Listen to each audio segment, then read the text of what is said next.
Before I start this video off, I really want to clarify that I'm actually a big fan of SWEGTA. I don't have any hate for the guy, this is just a critical piece. For those not aware, SWEGTA is a channel that focuses on the works of Rockstar games, like Grand Theft Auto, Red Dead, and, important for this video, the cult classic Bully. A few days ago, SWEGTA made a video called Why Don't We Just Make Bully 2, where he criticized those who pitched the idea of a Bully fan game. While he did make a lot of good points, I feel he missed a few things. The video made the argument that essentially if someone were to make a Bully 2 fan game, then it would simply never come out. In fact, he argued that Take-Two, the company that owns Bully, would absolutely make your life a living hell.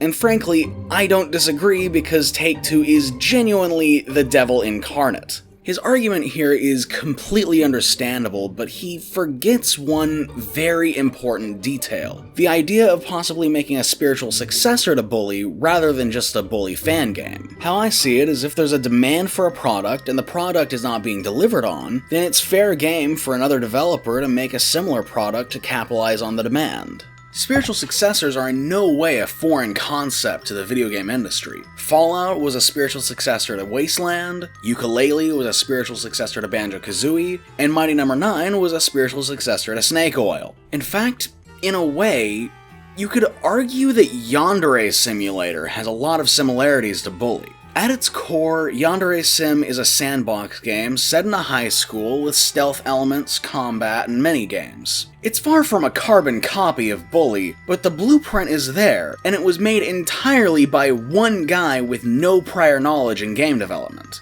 setting aside the fact that he's also a raving lunatic. While Yandere Sim most likely will never get finished in part due to the developer being a narcissistic maniac, seriously screw this guy, it sets a precedent that if a group of 50 people, like SWEGTA hypothesized in his video, actually did get together to make a game in a similar vein to Bully, then I could see it feasibly getting done. Especially when you consider that Skyrim, a game considerably larger than Bully, was made with 100 people, only twice the size of this hypothetical 50.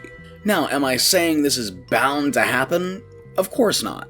But for years, people begged for Half-Life 3, and people talked about how easy it would be to make it themselves. And of course, they never did. But only recently, the guys at Project Borealis are making Half-Life 3 a reality and are making great strides in the project. So SWEGTA, if you're watching this, you're right that Take-Two would absolutely decimate anyone trying to make a Bully 2 fan game. But don't underestimate fans determined to revive a cult classic. If I had $1 for every Jet Set Radio-inspired indie game out there, I'd be able to buy the IP for myself. I've been trying to kill off these short-form video essays on my channel, but I just really wanted to make a counterpoint to a content creator that I really do enjoy and respect. Anyway, thanks for watching. If you like this video, leave a like and become a pyromaniac yourself by subscribing.